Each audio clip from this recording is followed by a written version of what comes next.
وَيْلٌ لِكُلِّ ہُمَزَةٍ، بربادی ہے ہر اس شخص کے لیے جو تانے والی زندگی گزار رہا ہے، تانے دیتا ہے لوگوں کو پیٹ پیچھے. الذی جمع مالا وعددہ، اور اس کی حالت یہ ہے کہ وہ مال جمع کرتا ہے اور اسے گن گن کر رکھتا ہے. اپنی حالت اس کی یہ ہے کہ پیٹ کے پیچھے لوگوں کے عیب تلاش کرتا ہے، لوگوں کو تانے دیتا ہے، برائیاں بیان کرتا ہے، اور اپنی حالت یہ ہے کہ اس نے مال جوڑ رکھا ہے اور اسے گنتا رہتا ہے. یعنی مال کی محبت کے ساتھ یہ چیزیں امپلائڈ ہیں کہ آپ کو مال کی محبت اس لیول تک لے جائے گی کہ آپ لوگوں میں عیب تلاش کرنا شروع کر دیں گے، لوگوں کی برائیاں نکالنا شروع کر دیں گے.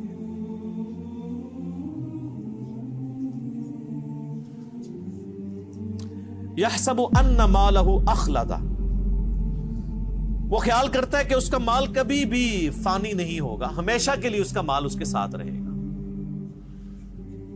جو لوگ مال جوڑ رہے ہوتے ہیں نا، ان کی حالت ویسے یہی ہوتی ہے. اربوں روپیہ جوڑا ہوا ہے لوگوں نے، اور وہ سمجھتے شاید ساتھ لے کے جائیں گے. حالانکہ میں آپ کو بتاؤں کہ اگر کوئی شخص روزانہ 1,00,000 روپیہ خرچ کرے نا، روزانہ، تو 1 ارب ختم کرنے کے لیے اسے 25 سے 30 سال چاہیے. یہ کیلکولیشن کر لیجئے گا. 1 ارب اتنی بڑی رقم ہے، اور یہاں لوگوں کے پاس اربوں ہوتے ہیں، اور 70-80 سال کے ہوئے ہیں. ان سے پوچھا آپ نے کتنی زندگی گزارنی ہے، اور روزانہ 1,00,000 روپے کو خرچ کر سکتا ہے؟ کیا کرے گا؟ نوٹ بھی کھانا شروع کرے تب بھی نہیں کھا سکتا. لیکن جب جس کو لت پڑ جائے تو وہ پھر یہی کرتا ہے، اور پھر وہ سمجھتا ہے میرا مال فانی نہیں ہوگا، نہ اس نے مرنا ہے. کلا، ہرگز نہیں. لَيُنبَذَنَّ فِي الْحُطَمَةِ، یقیناً اسے حطمہ میں پھینک دیا جائے گا. یعنی دنیا کی محبت میں جو مبتلا ہوا اور تباہ و برباد ہو گیا، اس کا الٹیمیٹ انجام حطمہ ہے. وما ادراک ما الحطمہ، اور تم کیا جانو کہ حطمہ کیا ہے؟ نار اللہ الموقدہ، وہ اللہ کی ایک آگ ہے جو خوب بھڑکائی ہوئی. ان دوزخ کی آگ.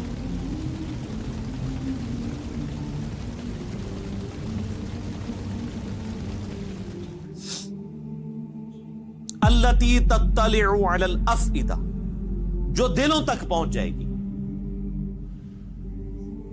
ویسے تو آگ جلا کے راکھ کر دیتی، کھالیں جلیں گی، جسم فنا نہیں ہوگا، تاکہ جسم کو تکلیف ہوتی رہے. بولے اعوذ باللہ. اندر تک آگ گھس جائے گی. جیسے دنیا میں بھی آپ کہتے ہیں نا کہ گھبراہٹ ہو رہی ہے اندر.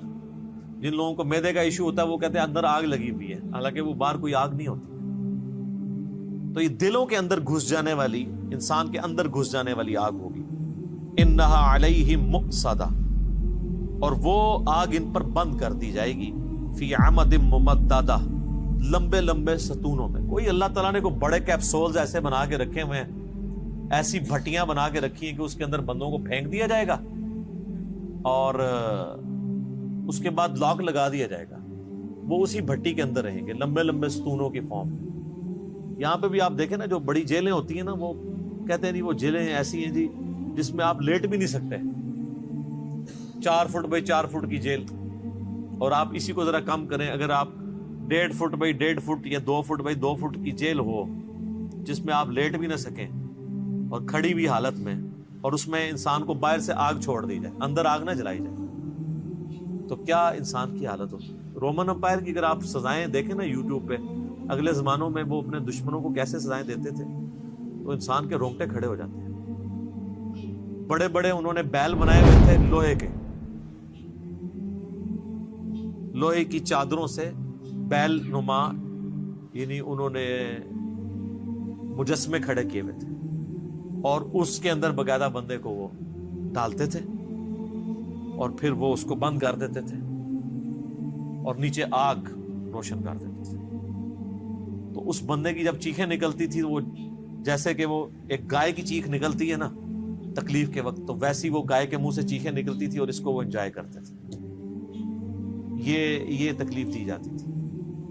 تو یہی اسی قسم کی تکلیف ہے جو اللہ تعالیٰ ہمارا ہے کہ ہم انہیں آگ پہ بڑے بڑے ستونوں میں بند کر دیں گے آگ کے اندر، اور ان کے اوپر آگ چھوڑ دیں گے، اور آگ ایسی ہوگی جو ان کو جلا نہیں رہی ہوگی، اندر گھس رہی ہوگی.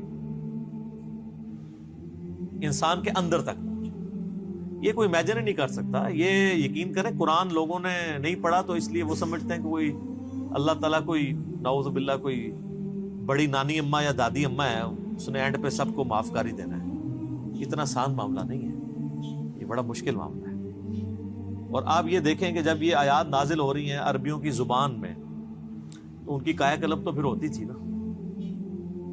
ہم تو صرف ترجمہ سن کے تو ہماری حالت بدل جاتی ہے, تو جن کی اپنی زبان میں یہ چیزیں نازل ہو رہی تھی ان پہ کیا کیفیت گزرتی ہوگی. اللہم اجرنا من النار, آمین.